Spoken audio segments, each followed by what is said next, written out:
నమస్తే,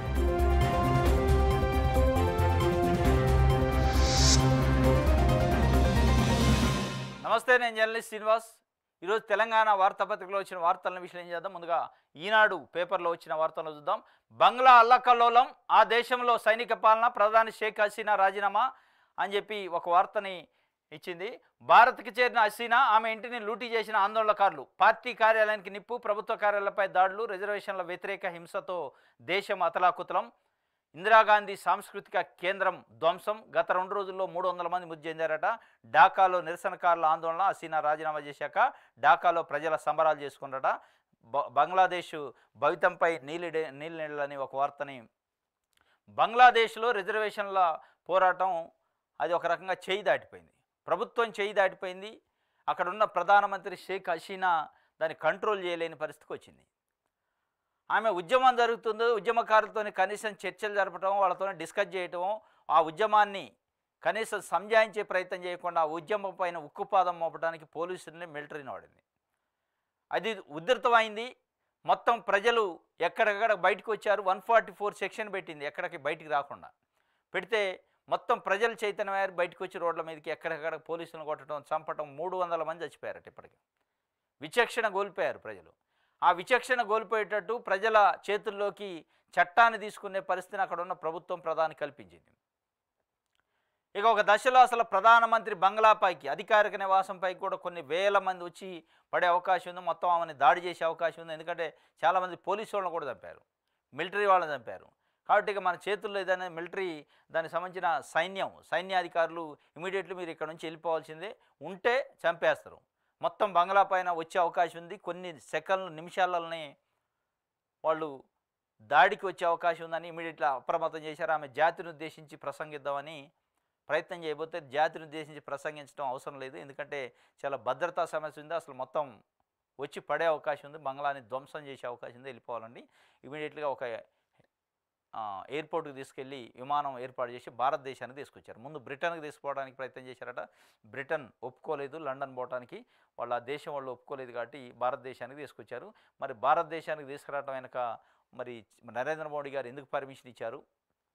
ఎందుకంటే ఇటు పాకిస్తాన్, అటు బంగ్లాదేశ్తోనే మనకి తీవ్రవాదం సమస్య బాగా ఉంది. అక్కడి నుంచే తయారవుతుంది, అక్కడి నుంచే ఇబ్బందులు ఉన్నాయి ఎక్కువగా వాస్తవంగా.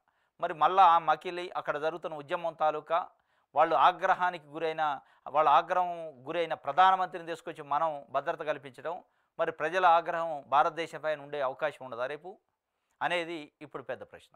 ఎందుకంటే అక్కడ ప్రజలు ఆగ్రహించారు ఏం ప్రజల కోపంతో ఉన్నారు. కోపం, నిరసన ఏంపైనే, ప్రధానమంత్రి పైనే, ఆమె వ్యవహార శైలి, ఆమె ఉక్కుపాదం మోపిన తీరు, ఉద్యమాలపైన వాళ్ళు చాలా తీవ్రమైన ఆందోళన, తీవ్రమైన కోపంతో ఉన్నారు. మరి అట్లాంటి వ్యక్తిని తీసుకొచ్చి మనం దాయటం వల్ల మన భారతదేశం పైన ఒక నెగిటివ్ ఇంపాక్ట్ అక్కడ ఉన్న సామాన్య పౌరులు ఉండదా అనేది ఒక ప్రశ్న. ఏ ఎత్తుగడతో తీసుకొచ్చారు, ఏం జరగబోతుందో చూడాలి. ఇది ఒక వార్త. కాగ్నిజెంట్ కొత్త సెంటర్ హైదరాబాద్లో 10 లక్షల చదరపు అడుగుల విస్తీర్ణంలో ఏర్పాటు, దాదాపు 15,000 మంది యువతకు ఉద్యోగ అవకాశాలు. అమెరికాలో సీఎం రేవంత్ సమక్షంలో కంపెనీ ప్రతినిధుల ఒప్పందం అట. కాగ్నిజెంట్ సీఈఓ ఎస్ రవికుమార్కు జ్ఞాపిక అందజేస్తున్న ముఖ్యమంత్రి రేవంత్ రెడ్డి. చిత్రంలో ఆర్థిక శాఖ ప్రత్యేక కార్యదర్శి రామకృష్ణారావు, శ్రీధర్ బాబు, ప్రభుత్వ ప్రధాన కార్యదర్శి శాంతికుమారి, ఐటీ పరిశ్రమల శాఖ ప్రత్యేక ప్రధాన కార్యదర్శి జయేష్ రంజన్. మళ్ళీ ఇదే కథ ఉంటుంది. ఇప్పుడు కేటీఆర్ ఇండస్ట్రీ మినిస్టర్గా ఉన్నప్పుడు, కేసీఆర్ ముఖ్యమంత్రిగా ఉన్నప్పుడు ఇదే జయేష్ రంజన్, ఇదే రామకృష్ణారావు వీళ్ళే పోయేది, వీళ్ళే పెట్టుబడుల కోసం పోయేది. మరి వారు తెచ్చిందే మళ్ళీ ఇప్పుడు మీరు ఆయన ఏం చేయలేదు, ఏం చేయలేదంటారు. మళ్ళీ అదే కథ, అదే టీము. ముఖ్యమంత్రి మారిండు, మంత్రులు మారారు తప్ప టీం మారలే. ఇదే రామకృష్ణారావు మళ్ళీ ఆర్థిక శాఖ ప్రధాన కార్యదర్శి అట, ప్రత్యేక ప్రధాన కార్యదర్శి జయేష్ రంజన్, వీళ్ళే ఎప్పుడు ఉండేది. మళ్ళీ కాగ్నిజెంట్ వచ్చింది, ఇది వచ్చింది. ఆయన ఇదే చెప్పండి కేటీఆర్, నేను అది తెచ్చిన, ఇది పొడిచిన, ఇది తెచ్చిన, ఇన్ని వేల ఉద్యోగాలు. మరి ఎడిపోయినాయి ఏం కథ తెలియదు.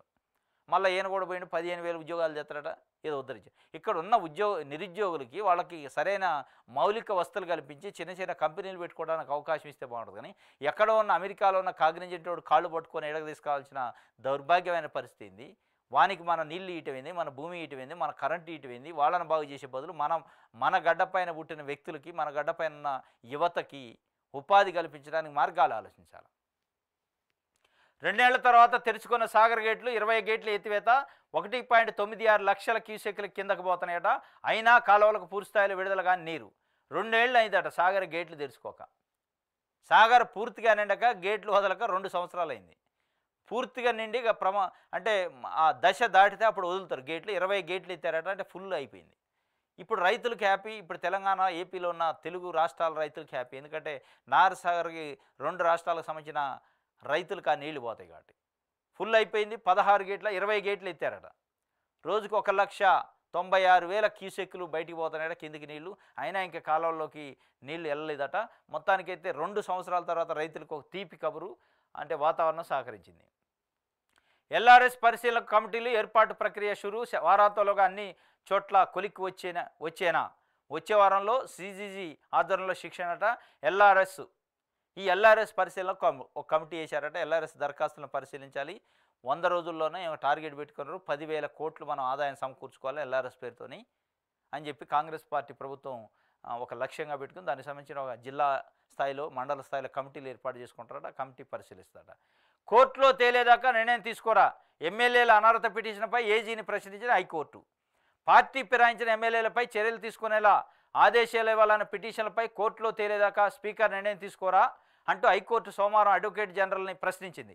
ఇప్పటికే నెల గడిచిందని, ఒకవేళ ఇంకో 2 నెలలు వీటిపై నిర్ణయం వెలువరించకపోతే స్పీకర్ కూడా చర్యలు చేపట్టరా అని అడిగింది. భరాసా తరపున ఎన్నికై కాంగ్రెస్లో చేరిన ఎమ్మెల్యేలు తెల్లం వెంకట్రావు, కడియం శ్రీహరి, దానం నాగేందర్లపై అనర్హత వేటు వేసేలా స్పీకర్కు ఆదేశాలు జారీ చేయాలంటూ భరాసా ఎమ్మెల్యేలు పాడి కౌశిక్ రెడ్డి, కేపీ వివేకానంద, భాజపా శాసనసభా పక్ష నేత మహేశ్వర్ రెడ్డి దాఖలు చేసిన వేర్వేరు పిటిషన్లపై సోమవారం జస్టిస్ బి విజయసేన్ రెడ్డి మరోసారి విచారణ చేపట్టారు. కోర్టులు చర్యలు తీసుకునేదాకా, కోర్టులో తేలేదాకా మీరు స్పీకర్గా మీకున్న విచక్షణ అధికారాన్ని ఉపయోగించి చర్య తీసుకోవాలని కోర్టు సూటిగా స్పీకర్ని అడిగింది. వాస్తవం ఇది. ఒక కాగితం ఇచ్చారు, అనర్హత వేటు వేయండి. దానవ నాగేందరు, కడియం శ్రీహరి, తెల్ల వెంకట్రావు అనే వ్యక్తులు కారు గుర్తు పైన బీఆర్ఎస్ బీ ఫామ్ పైన గెలిచి కాంగ్రెస్ పార్టీ కండవ కప్పుకున్నారు. దానికి ఆధారాలు ఇచ్చారు బీఆర్ఎస్ పార్టీ వాళ్ళు స్పీకర్కి. ఎందుకు చర్య తీసుకోవట్లా? దీంట్లో ఉన్న అడ్డంకి ఏంది? దీంట్లో ఉన్న పెద్ద ఏంది? ఆటంకాలు ఏమున్నాయనేది పెద్ద ప్రశ్న. ఆటంకాలు ఏమీ లేదు. అంటే కాంగ్రెస్ పార్టీలో జాయిన్ అయ్యారు కాబట్టి వాళ్ళపైన అనర్హత వేటు వేయద్దు, కాపాడే ప్రయత్నం స్పీకర్ చేస్తాడనేది ఆ ఉద్దేశంతో వాళ్ళు ఏం చేశారు, ఆ కాగితం పట్టుకొని హైకోర్టులో వేశారు. ఎందుకు చర్య తీసుకోవట్లేదని హైకోర్టు అడిగింది. ఇప్పటికే నెల గడిచిపోయింది, ఇంకా 2 నెలలు మాత్రమే అయింది. 3 నెలలు స్పీకర్కి లెటర్ ఇచ్చిన తర్వాత 3 మంత్స్లో చర్యలు తీసుకోకపోతే కోర్టు ఇంటర్వ్యూని అయి కోర్టు చర్య తీసుకునే అధికారం ఉందని సుప్రీంకోర్టు గైడ్లైన్స్, సుప్రీంకోర్టుకు సంబంధించిన ఆర్డర్స్ ఉన్నాయి. కాబట్టి అతి తొందరలోనే 10 మంది ఎమ్మెల్యేలకు సంబంధించిన శాసనసభ సభ్యత్వాలు రద్దు అయ్యే అవకాశం ఉంది. ఉప ఎన్నికలు వచ్చే అవకాశం ఉంది తెలంగాణలో అనేది పెద్ద ఎత్తున తెలంగాణ సమాజంలో చర్చ జరుగుతుంది. దానికి బలం చేకూర్చే విధంగా హైకోర్టు వ్యాఖ్యలు కూడా ఉన్నాయి. వాస్తవం ఇది. 10 మంది ఎవరైతే మారారో వాళ్ళకి సంబంధించిన కాన్స్టిట్యున్సీల్లో బై ఎలక్షన్ ఉప ఎన్నికలు రాబోతున్నాయని స్పష్టంగా అర్థమవుతుంది. ఎందుకంటే 2/3 ఎమ్మెల్యేలు మెర్జ్ అయితే తప్ప వాళ్ళ యొక్క పార్టీ మార్పు చెల్లదు. పార్టీ మార్పు పార్టీ ఫిరాయింపుల చట్టం పరిధిలోకి వస్తుంది. పార్టీ ఫిరాయింపుల పరిధిలోకి వచ్చింది అంటే సభ్యత్వం రద్దు. సభ్యత్వం రద్దు అయిందంటే 6 నెలల్లోపు బై ఎలక్షన్స్ జరగాలి. ఇది ఒక 10 కాన్స్టిట్యున్సీల్లో బై ఎలక్షన్స్ రాబోతున్నాయి స్పష్టంగా మనకు అర్థమైంది. దీనికి సంబంధించిన రాజకీయ మేధావులు, రాజకీయ విశ్లేషకులు కూడా మాట్లాడుకున్న పరిస్థితి. ఇది ఒక వార్త. నిన్న ఆ పిటిషన్ పైన విచారణ జరిగింది. మీరు అంటే మేము కోర్టు ఇంటర్వ్యూని అయిన దాకా చర్యలు తీసుకోరా అని కూడా అడిగింది. ఇంకోటి, ఫిరాయింపు ఎమ్మెల్యేల అనర్హతపై న్యాయ పోరాటం చేస్తాం, ఆయా స్థానాల్లో ఉప ఎన్నికలు తప్పవు అని కేటీఆర్ కూడా చెప్పిండు. న్యాయస్థానాల్లో పోరాటం చేస్తాం, ఆయా స్థానాల్లో ఉప ఎన్నికలు కూడా వచ్చే అవకాశం 100% ఉందని చెప్తుండు. ఇది ఒక వార్త.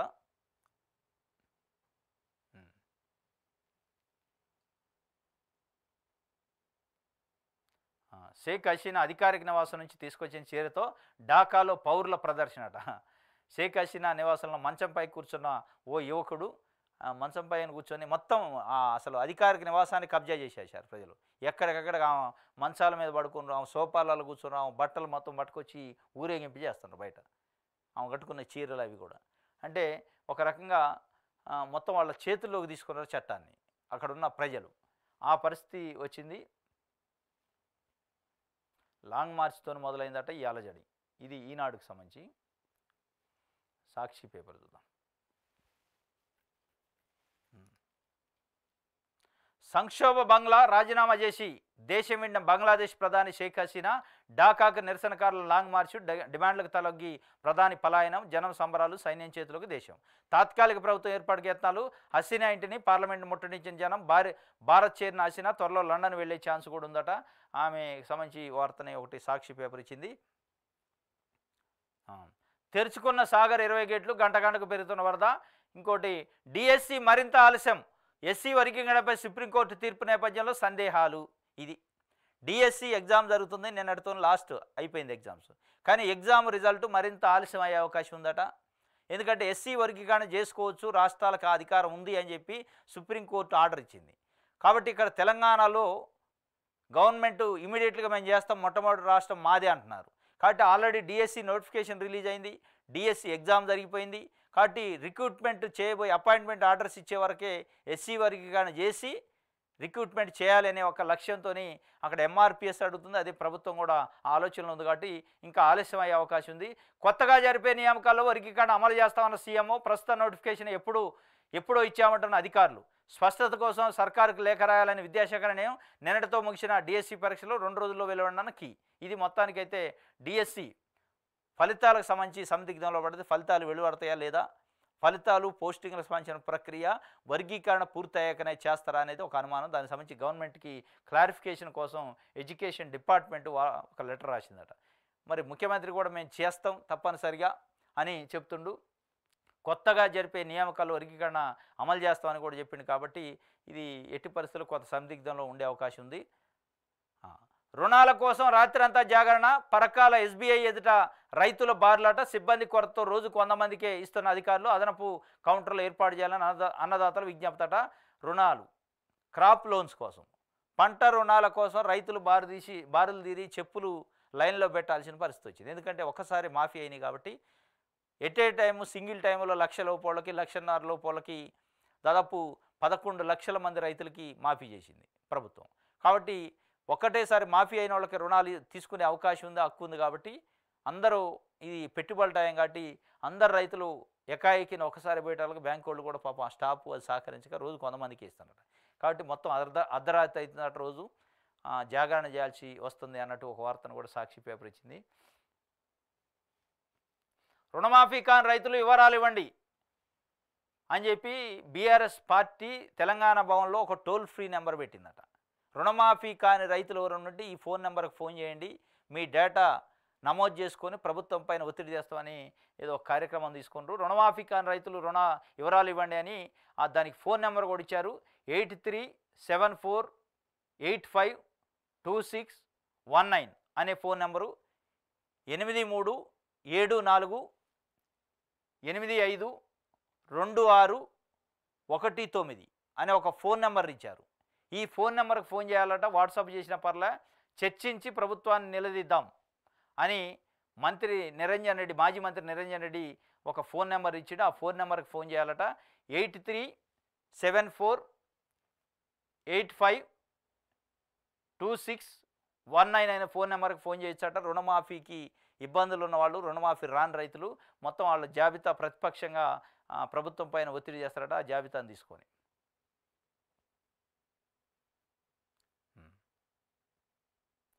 నూతన రెవెన్యూ చట్టాన్ని తీసుకొస్తాం, ధరణిని బంగాళాఖాతంలో కలిపేస్తాం, ఎల్ఆర్ఎస్ పెండింగ్ సమస్యలను 3 నెలల్లో తీరుస్తాం, రైతు రుణమాఫీ చేసిన ఘనత కాంగ్రెస్దే స్పీకర్ ప్రసాద్ కుమార్, మంత్రులు కోమటిరెడ్డి, పొంగులేడి చెప్పారు. నూతన రెవెన్యూ చట్టాన్ని తీసుకొస్తారట. ధరణిని బంగాళాఖాతంలో కలుస్తారట.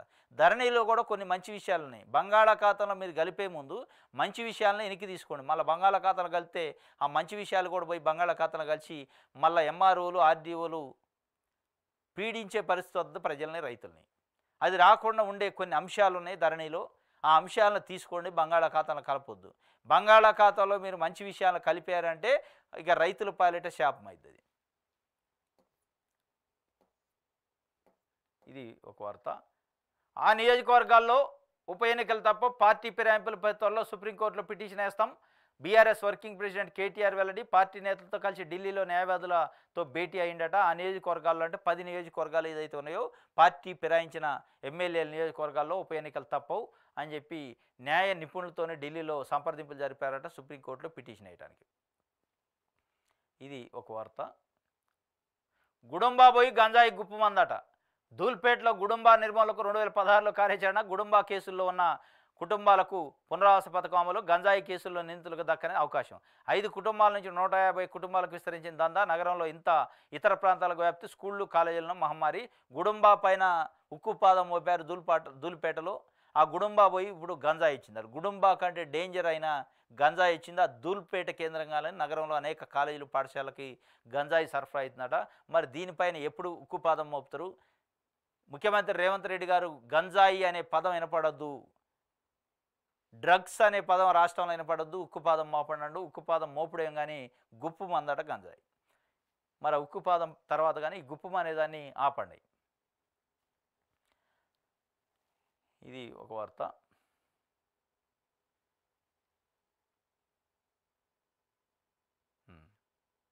ఆరుగురుపై వేటట. దళిత మహిళ సునీతపై పోలీసుల దాడి కేసు. డిటెక్టివ్ ఇన్స్పెక్టర్ సహా 5 కానిస్టేబుల్ సస్పెన్షన్. బాధితురాలను పరామర్శించిన బీఆర్ఎస్ నేతలు. కాంగ్రెస్ హయాంలో అఘాయిత్యాలు పెరిగాయి. సబితాయింద్రెడ్డి సనితకు కోటి పరిహారం వేళ ఆర్ఎస్ ప్రవీణ్ కుమార్ చెబుతుండు. ఒక దళిత మహిళ పైన డిటెక్టివ్ ఇన్స్పెక్టర్ రామరెడ్డి ఇంకా కొంతమంది 5 కానిస్టేబుల్ కలిసి అఘాయిత్యం చేశారు. మొత్తానికి దాడి చేసి మానవ మృగాలు లెక్క కొట్టారు, పోలీసులు లెక్క కాదు. వాళ్ళు ఒక రౌడీ షీటర్లో వ్యవహరించినట్టు వ్యవహరించారు. ఆమె ఒక మనిషి, ఒక మహిళ అనే కనీసం విచక్షణ కూడా లేకుండా, విజ్ఞత లేకుండా ఇష్టం వచ్చినట్టు విచక్షణ రహితంగా బూటు కాళ్లతోనదాన్ని రబ్బర్ బెల్టులతో కొట్టి రకరకాల చిత్రహింసలు పెట్టారట.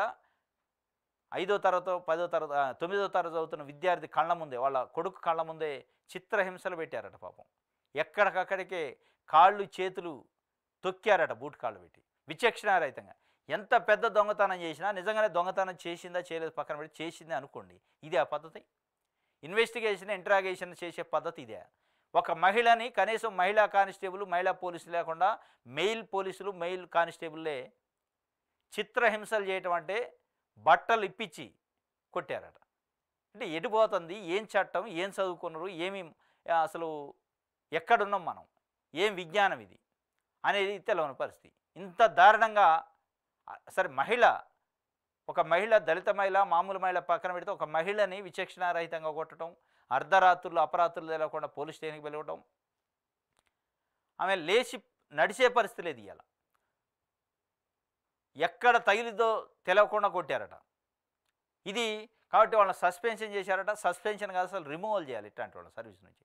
ఇంత విచక్షణ లేకుండా ఎంత పెద్ద దొంగతనం చేస్తే మటుకి తీవ్రవాదా, ఉగ్రవాదా, ఏంది ఆమె చేసిన తప్పు? తీవ్రవాదం చేసిందా, ఉగ్రవాదం చేసిందా? ఆ స్థాయిలో కొట్టాల్సిన అవసరం ఉన్న కేసు అది. ఆ స్థాయిలో ఏంది మీ స్పెషల్ ఇంట్రెస్ట్ దానిపైన, ఆ కేసు పైన? కాబట్టి దీని 6 పైన వేటు వేశారంటే వేటుతో సరిపెట్టద్దు, మొత్తానికి అసలు సర్వీస్ నుంచి రిమూవ్ చేయాలి. ఇంత విచక్షణ లేకుండా అసలు ఆమె మాట్లాడుతుంటే జాలేస్తుంది.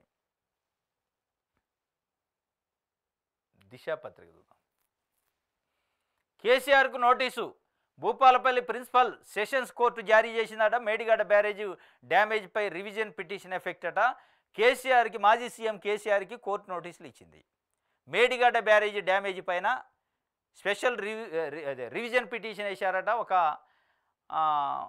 ఒక person. Bhupalpally principal sessions court, ఎందుకంటే అది ఆ మేడిగడ్డ బ్యారేజ్ అనేది భూపాలపల్లి కోర్టు జ్యుడిషియల్లో ఉంది కాబట్టి ఆ కోర్టు ఇచ్చిందట. మొత్తం 8 మందిపై అభియోగం అట. ఐపీసీలోని 120B, 420, 386, 406, 409 సెక్షన్ల కింద కేసులు. హరీష్ రావు, స్మితా సబర్వాల్ పేర్లు సైతం, మెగా, ఎల్ఎన్టీ కంపెనీల పేర్లు వచ్చే నెల 5న విచారణకు హాజరు కండి. అంటే సెప్టెంబర్ 5 రోజు కోర్టుకు విచారణకు పోవాలట 8 మంది. హరీష్ రావు, స్మితా సబర్వాలు, రజత్ కుమారు, మెగా, ఎల్ఎన్టీ కంపెనీలు, కేసీఆర్తో సహా 8 మంది మొత్తం 7 పేర్లు ఇచ్చారు. నోటీసులు జారీ చేశారట. మరి ఐపీసీ కింద పెట్టారు. కానీ కొత్త చట్టాలు వచ్చినాయి జూలై 1 నుంచి. కానీ అంటే ఈ ఎఫెక్ట్ జరిగినది, ఈ మేడిగడ్డ ఇష్యూ అనేది ఐపీసీలో వస్తుంది కాబట్టి ఐపీసీ పెట్టినట్టుంది. అంటే అంతకుముందు జూలై 1కు ముందు జరిగిన ఇన్సిడెంట్ కాబట్టి మేడిగడ్డ బ్యారేజీ భద్రత, మేడిగడ్డ బ్యారేజీలో వచ్చిన డ్యామేజ్ సంబంధించి ఒక వ్యక్తి పిటిషన్ వేసిండు. దానికి సంబంధించి ఇది రాశారు. మేడిగడ్డ బ్యారేజ్ డ్యామేజ్ విషయంలో మాజీ సీఎం కేసీఆర్కు Bhupalpally principal sessions judge court నోటీసులు జారీ చేసింది. ఆయనతో పాటు మొత్తం 8 మందికి నోటీసులు జారీ అయ్యాయి. అందులో కేసీఆర్, హరీష్ రావు, రజత్ కుమార్, స్మితా సబర్వాల్, హరిరామ్, శ్రీధర్తో పాటు మెగా ఎల్ఎన్టీ కంపెనీ పేర్లు సైతం ఉన్నాయి. వచ్చే నెల 5న జరగనున్న విచారణకు వీరంతా హాజరు కావాలని నోటీసులో కోర్టు పేర్కొంది. ఒకవైపు కాళేశ్వరం ప్రాజెక్టుపై సుప్రీంకోర్టు మాజీ న్యాయమూర్తి జస్టిస్ పినాకి చంద్రఘోష్ నేతృత్వంలో ఎంక్వైరీ కమిషన్ దర్యాప్తు జరుపుతుండగా భూపాలపల్లి సెషన్స్ కోర్టు నుంచి సైతం 8 మందికి నోటీసులు జారీ కావడంతో గమనార్హం. ఇది మొత్తం మీద నాగవెల్లి రాజలింగం అట. నాగవెల్లి రాజలింగమూర్తి చేసిండి ఈ పిటిషన్ వేసిండు. మేడిగడ్డ బ్యారేజ్లో 7వ బ్లాకులో పిల్లర్లకు డ్యామేజ్ జరిగినప్పుడే నాగవెల్లి రాజలింగమూర్తి పోలీసులకు ఫిర్యాదు చేశారు. కేసీఆర్, హరీష్ రావు సహా 8 మందిని నిందితులుగా చేర్చాలని కోరారు. అప్పటికే కాళేశ్వరం ప్రాజెక్టు అసిస్టెంట్ ఇంజనీరు ఈ ఘటనపై స్పందించి మేడిగడ్డ ఘటన వెనుక వామపక్ష తీవ్రవాదుల కుట్ర ఉందని చెప్పిండట. ఇది మొత్తానికైతే నాగవెల్లి రామలింగమూర్తి అని ఆయన, రాజలింగమూర్తి అని ఆయన పిటిషన్ వేసిండు. మరి దీంట్లో విచిత్రంగా ఏంటంటే ముఖ్యమంత్రిని, మంత్రుల్ని కోర్టు పార్టీగా తీసుకోదు, నోటీసులు ఇవ్వదు. అధికారులు బాధ్యత వహిస్తారు, అధికారులకు ఇస్తారు జనరల్గా ఇట్లాంటి కేసులు. కానీ మాజీ ముఖ్యమంత్రిని చేశారు, మంత్రిని కూడా చేశారు, మాజీ మంత్రిని. మరి ఇది ఎంతవరకు నిలబడుతుంది? మరి దీనిపైన బీఆర్ఎస్ వర్గాలు అంటే మాజీ ముఖ్యమంత్రి కేసీఆర్ కానీ, హరీష్ రావు కానీ వీళ్ళు ఏమన్నా హైకోర్టుకు పోయి రిలీఫ్ తెచ్చుకునే అవకాశం ఉందా అనేది చూడాలి. దాంట్లో ఐఏఎస్ ఆఫీసర్లు ఉన్నారు, ఇంజనీర్లు కూడా ఉన్నారు, చూడాలి ఏం జరిగింది అనేది. ఇది ఒక వార్త. ₹1 విలువ 7,140 కోట్లట. ₹1 విలువ 7,140 కోట్లకి వచ్చిందట. మరి అసలు ₹1 ఏంది, 7,140 కోట్లు ఏంది చూద్దాం. రుణమాఫీలో బీఆర్ఎస్ గ్యాంబ్లింగు. 1,00,000 వరకు రైతు రుణాల మాఫీ చేస్తానంటూ 2018లో హామీ ఇచ్చిందట. కానీ 99,999 వరకే మాఫీ చేశారు. ఆ పై రుణానికి నామమాత్రంగా అమలు. 9 లక్షల మందికి అందని ఫలం. బ్యాంక్ అకౌంట్లు సరిగా లేవని మరో 5 లక్షల మందికి, మొత్తంగా 14 లక్షల మంది రైతులకు మొండి చేయి. వివరాలు సేకరించే పనిలో రేవంత్ సర్కార్ కారు పార్టీపై అటాక్ చేసేందుకు ప్లాన్ అట. ₹1 పేరుతోని బీఆర్ఎస్ పార్టీ ఇచ్చిన రుణమాఫీలో 7,140 కోట్లు ఆదా చేసుకుందట గవర్నమెంట్. అది ఎట్లా చూద్దాం. అధికారంలోకి వస్తే 1,00,000 వరకు రైతు రుణాలను మాఫీ చేస్తామని 2018 ఎన్నికల్లో హామీ ఇచ్చిన బీఆర్ఎస్ దాదాపు 14 లక్షల మంది రైతులకు మొండి చేయి చూపించింది. 99,999 వరకు మాత్రమే రుణాన్ని మాఫీ చేసింది. 1,00,000 వరకు ఉన్న రుణాలకు మాత్రం నామమాత్రంగా మాఫీ చేయడంతో సుమారుగా 9 లక్షల మంది రైతులు నష్టపోయారు. దాంతోపాటు బ్యాంక్ అకౌంట్ సరిగా లేని మరో 5 లక్షల మందికి రుణమాఫీ కాలేదు. దీంతో ఈ విషయంపై ఫోకస్ పెట్టిన రేవంత్ సర్కార్ వివరాలను సేకరించే పనిలో పడ్డది. మొత్తానికి 14 లక్షల మంది రైతులకు రుణమాఫీ ఎగ్గొట్టిందట బీఆర్ఎస్ ప్రభుత్వం. దానివల్ల 7,140 కోట్లు ఆదా అయినాయి. ఏంటి దాని రీజన్ అంటే 1,00,000 వరకు మాఫీ అన్నారు, 1,00,000 ఉన్నోళ్ళకి చేయలే. 1,00,000 కంటే ₹1 తక్కువ ఉన్నోళ్ళకి చేశారు. అంటే 99,999. ఈ మనకు బట్టల షాపులలో, షాపింగ్ మాల్స్లో పెడతారు. ₹99 ఆఫర్ అంటాడు. ఆ 100 కలపడు. 100 చూస్తే ఎక్కువ అవుతాయి అని కొనరని 99 అనలో అదే తక్కువ ఉంది అనుకుంటారు. ₹1 ఆడ తేడా ఉండేది. లేదా 999 అంటారు, 299 అని ఆఫర్లు పెడతారు బట్టల షాపులలో వ్యాపారం చేయడానికి. అదే కేసీఆర్ కూడా ఆఫర్లు పెట్టి ప్రజలను మాయ చేసే పని చేసిండు. 99,999 వరకు ఉంటే మాఫీ. ₹1,00,000 పోయి అందులో పడితే 1,00,000 అయిందంటే మాఫీ లేదు నీకు. అట్లా మాఫీకి ఈ రూపాయి ఏదైతే పెట్టిండో నిబంధన 1,00,000 దాంట్లో పడ్డది అంటే ఫిగరు మీకు మాఫీ లేదన్నాడు. దానివల్ల దాదాపు 14 లక్షల మంది రైతులు నష్టపోయారు. 9 లక్షల మంది దానివల్ల ఇంకొక 5 లక్షల మంది అకౌంట్ లేకపోవడం. ఈ 14 లక్షల మంది రుణమాఫీ 7,140 కోట్లు. అందుకే ₹1 విలువ 7,140 కోట్లు. ₹1 అని నిబంధన పెట్టి తప్పించుకుంది. 7,140 కోట్ల రూపాయలను ఎగ్గొట్టే ప్రయత్నం చేసింది ప్రజలకి, రైతులకి అనేది.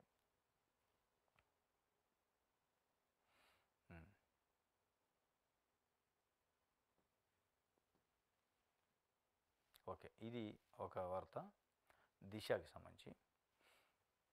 వెలుగు పేపర్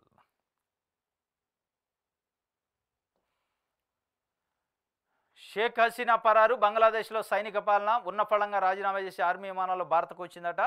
ఒక వార్త. స్టాక్ మార్కెట్లు డమాలు. ఒక్క రోజులో 15 లక్షల కోట్ల సంపద ఆవిరైందట. స్టాక్ మార్కెట్లు మొత్తం నిన్న మొత్తం డమాలైనవి. దానికి సంబంధించి ఒక్క రోజులో 15 లక్షల కోట్ల సంపద ఆవిరి. సెన్సెక్స్ 2,222, నిఫ్టీ 660 పాయింట్ల డౌను. భయపెట్టిన అమెరికా ఆర్థిక మాంద్యం. వార్తలు. జపాన్ రేట్ హైక్ నిర్ణయాలు ఎఫెక్ట్ చూపిన ఇజ్రాయిల్ ఇరాన్ ఘర్షణ వాతావరణం. గ్లోబల్ మార్కెట్లోనూ భారీ పతనమట. మొత్తానికి అమెరికాలో ఉన్న ఆర్థిక మాంద్యం వార్తలు, జపాన్ రేట్ హైక్ నిర్ణయాలు వీటి వల్ల మొత్తం సెన్సెక్స్ మొత్తం స్టాక్ మార్కెట్ డమాల్ అయిందట. ఆ డమాల్ వల్ల 15 లక్షల కోట్ల సంపద ఒక్క రోజులో ఆవిరైపోయిందని ఒక వార్తనిచ్చిండు. ఇరాన్ ఇజ్రాయెల్ మధ్య వార్ టెన్షన్, ఇగో ఈ వార్ టెన్షన్తోనే స్టాక్ మార్కెట్ పతనమైంది. పశ్చిమాసియాలో ఉద్రిక్త పరిస్థితులు, ప్రతీకారం తీర్చుకుంటామంటున్న ఇరాన్. ఇది ఇరాన్ ఇజ్రాయెల్ మధ్య వార్ వచ్చే అవకాశం ఉంది, యుద్ధం వచ్చే అవకాశం ఉంది. ఆ ఎఫెక్టు యుఎస్ మీద కూడా పడింది కాబట్టి దానివల్ల మొత్తానికైతే స్టాక్ మార్కెట్ పతనమైంది. మేడిగడ్డ కుంగిన కేసులో కేసీఆర్కి కోర్టు నోటీసులు, వచ్చే నెల 5న హాజరు కావాలని భూపాలపల్లి జిల్లా కోర్టు ఆదేశాలు. ఇది ఒక వార్త. ఇంకోటి కోచింగ్ సెంటర్ల డెత్ ఛాంబర్ల స్టూడెంట్ జీవితాలతో ఆటలాడతారా? సుప్రీంకోర్టు ఆగ్రహం. ఢిల్లీలోని రావు సాయి స్టడీ సర్కిల్ వ్యవహారంపై విచారణ. కేంద్రం ఢిల్లీ ప్రభుత్వానికి నోటీసులు. ఎలాంటి నిబంధనలు రూపొందించారో చెప్పాలని ఆదేశం. అవసరమైతే కోచింగ్ సెంటర్లు మూసేస్తామని హెచ్చరిక. భద్రతా ఏర్పాట్లు చేసే వరకు ఆన్లైన్లో క్లాసులు నిర్వహించుకోవాల్సి ఉంటుందని కామెంటు. ఇది కోచింగ్ సెంటర్ల పైన, ఈ కోచింగ్ సెంటర్ల డెత్ సెంటర్ల ఛాంబర్ల అని స్టూడెంట్ జీవితాలతో ఆటలాడుకుంటారని సుప్రీంకోర్టు చాలా కీలకమైన ఘాటు వ్యాఖ్యలు చేసింది. అటు ఢిల్లీ ప్రభుత్వానికి కేంద్ర ప్రభుత్వానికి కూడా నోటీసులు సర్వ్ చేసింది. అవసరమైతే కోచింగ్ సెంటర్లు మూసేస్తాం. అసలు ఎట్లాంటి రూల్స్ ఉన్నాయి కోచింగ్ సెంటర్ పెట్టుకోవడానికి, అసలు ఆ నిబంధనలు ఏమైనా ఉన్నాయా, పర్మిషన్లు ఎక్కడ తీసుకుంటారనే పూర్తి వివరాలు అడిగింది. ఇగో దీన్ని చూసి అయినా ఇప్పుడు తెలంగాణ ప్రభుత్వం కళ్ళు తెరవాలి. తెలంగాణలో జరుగుతున్న తెలంగాణలో ఉన్న కోచింగ్ సెంటర్లు గొడ్ల కొట్టం కంటే బూత్ బంగ్లాల కంటే హీనంగా ఉన్నాయి. సరైన వసతులు లేకుండా కొన్ని వందల కోచింగ్ సెంటర్లు నడుతున్నాయి. ఇదే ముఖ్యమంత్రి రేవంత్ రెడ్డి గారు డిఎస్సిని వాయిదా వేయాలి అన్నప్పుడు కోచింగ్ సెంటర్ల వాళ్ళ ప్రొవకేషన్ ఉంది. దీని వెనక కోచింగ్ సెంటర్లకి ఒక నెల వాయిదా ఎగ్జామ్ పడితే 200 కోట్లు సంపాదించుకుంటారు అన్నాడు. మరి ఆ 200 కోట్లు సంపాదించుకునే మీరనే 200 కోట్లు సంపాదించుకునే కోచింగ్ సెంటర్లు ఎక్కడ ఉన్నాయి? వాటికి ఉన్న నిబంధనలు ఏంది? వాటికి పర్మిషన్ ఎవరు ఇచ్చారు? వాటిలో ఉన్న వసతులు ఏంది? ఈ ఢిల్లీలో జరిగిన రావు ఐఏఎస్ స్టడీ సర్కిల్ జరిగిన ఘటనకి వీటికి ఏమైనా లింక్ చేసి అట్లాంటి జరిగే అవకాశాలు ఉన్న వాటిపైన జాగ్రత్తలు ఏం తీసుకుంటుంది ప్రభుత్వం? కోచింగ్ సెంటర్ల యజమానులను పిలిచి మీరు ఏం మాట్లాడారు ఆ జాగ్రత్తల కోసం? అంటే ఇక్కడ కూడా కొంతమంది చనిపోయాకనే మీరు చర్యలు తీసుకుంటారా అనేది ఇలా తెలంగాణ సమాజం, తెలంగాణలో నిరుద్యోగులు అడుగుతున్న పరిస్థితి. చీమ కుట్టినట్టయిన లేదు ప్రభుత్వానికి. మళ్ళీ ఇక్కడ కూడా ఏదో ఒక ఇన్సిడెంట్ జరిగి ఎవరో ఒకళ్ళు చచ్చిపోతే అప్పుడు స్పందిస్తారు తప్ప సుప్రీంకోర్టు స్వయాన ఇంటర్వ్యూన్ అయ్యి కీలకమైన ఘాటైన వ్యాఖ్యలు చేసింది. అయినా ప్రభుత్వానికి మత్తు వదలలే. తెలంగాణ ప్రభుత్వం చర్యలు లేవు. కనీసం ఎవడైనా మాబోటోళ్ళు కంప్లైంట్ ఇచ్చినా కానీ పట్టించుకునే పరిస్థితులు లేదు. కొన్ని వందల కోచింగ్ సెంటర్లు ఎట్లాంటి అనుమతులు లేకుండా ఎట్లాంటి నిబంధనలు పాటించకుండా నడుపుతుండ్రు. ₹1000 కోచింగ్ ఫీజులు వసూలు చేస్తారని కంప్లైంట్ ఇస్తే కూడా పట్టించుకునే నాదులు లేదు. ముఖ్యమంత్రి గారు స్వయంగా ఒక నెల వాయిదా వేస్తే 200 కోట్ల లాభం వస్తుంది కోచింగ్ ఇన్స్టిట్యూట్ కన్నా. మరి 200 కోట్ల లాభం వచ్చే విధంగా ప్రభుత్వం ఫీజులు ఏమన్నా నిర్దేశించిందా? అసలు ఆ ఫీజులకి నిబంధనలు ఏముంటాయి, ఫీజులకి నియంత్రణ ఏముంది అనేది ముఖ్యమంత్రి స్థాయిలో మాట్లాడాక ఆఫీసర్లు దానిపైన చర్యలు తీసుకోవద్దు. ఏం లేదు. 200 కోట్ల ఆదాయం వద్దని ఒక రాష్ట్ర ముఖ్యమంత్రిగా మీరు ప్రకటించాక మరి 200 కోట్ల ఆదాయం రావాలంటే ఏ ప్రభుత్వం ఫీజులకు సంబంధించి నిర్దిష్టంగా నియంత్రణ పెట్టింది? ఏ ప్రభుత్వం ఫీజులు నిర్ణయించింది? మరి ఏ ప్రభుత్వం కూడా ప్రభుత్వం ఫీజులు నిర్ణయించకుండా వాళ్ళు ఇష్టం వచ్చినట్టు అడ్డగోలుగా మీరు అనే పద్ధతిలో వసూలు చేస్తుంటే ఎందుకు ప్రభుత్వం పట్టించుకోవట్లేదు? మొద్దు నిద్రపోతుంది అనేది ఇక్కడ పాయింట్. కానీ అది డెత్ ఛాంబర్లా ఇది అనేదాకా డెత్ ఛాంబర్లు అయినప్పుడే మాట్లాడతారు అనుకుంటా. ఇక్కడ ప్రభుత్వం క్షేమ గుట్టినట్టు కూడా లేదు.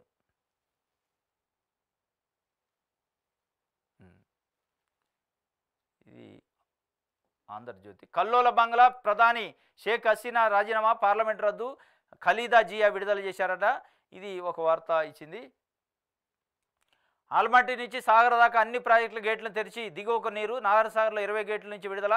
ఎగువ నుంచి 3,75,000 క్యూసెక్కుల నీరు దిగువకు. 1,96,027 క్యూసెక్కులు. 584.80 అడుగుల వద్ద సాగర్ నీటిపాటు. పులిచెంతల్లోనూ 2 గేట్లు ఓపెన్. ఎగువ ప్రాజెక్టులు స్వల్పంగా తగ్గుతున్న వరద.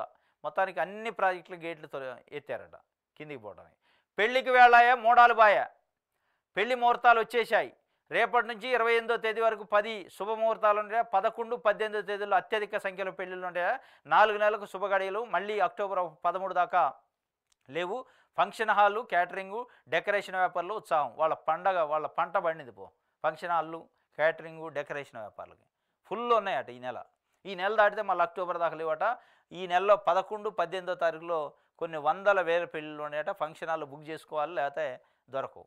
ఫంక్షన్ హాల్లోళ్ళకి, డెకరింగ్ వాళ్ళకి, డెకరేషన్ చేసేటోళ్ళకి, అదే క్యాటరింగ్ చేసేటోళ్ళకి పంట పండింది వాళ్ళకి. మొత్తానికి పెళ్ళికి వేళైందట. మూడాలు పోయినాయి, పెళ్ళి ముహూర్తాలు వచ్చినాయి. ఈ నెలలో పెళ్లి ముహూర్తాలు ఉన్నాయని చెప్పి ఒక వార్తనేసింది.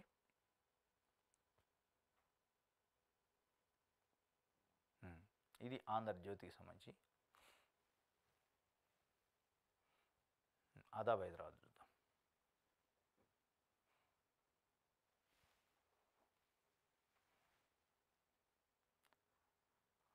రాష్ట్ర అభివృద్ధిలో పాలు పంచుకోండి. హైదరాబాద్ను ప్రపంచంలోని అగ్రగామిగా నిలుపుదాం. పెట్టుబడులు పెట్టండి, ప్రయోజనం ఉంటుంది. రాష్ట్ర అభివృద్ధిలో పాలు పంచుకోండి అని పెట్టుబడిదారులను ఆహ్వానిస్తుండో. పెట్టుబడులు పెట్టండి, ప్రయోజనం మీకు ఉంటుంది, మీకు మంచి లాభాలు తెచ్చి పెడతా నేను అని చెప్పి ముఖ్యమంత్రి రేవంత్ రెడ్డి గారు అమెరికా పోయి అక్కడున్న పెట్టుబడిదారులని, పెత్తందారులను బతిలాడుతున్నారు. ఇది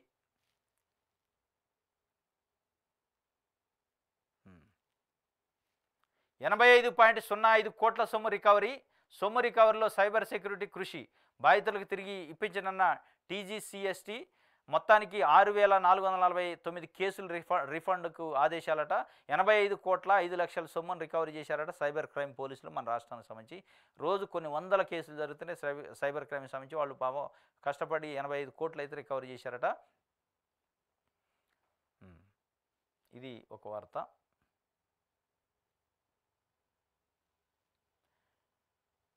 ఇది ఈరోజు తెలంగాణ వార్తాపత్రికలో వచ్చిన వార్తలకు సంబంధించిన విశ్లేషణ. రేపు తాజా వార్తలతో తిరిగి కలుసుకుందాం. Thank you.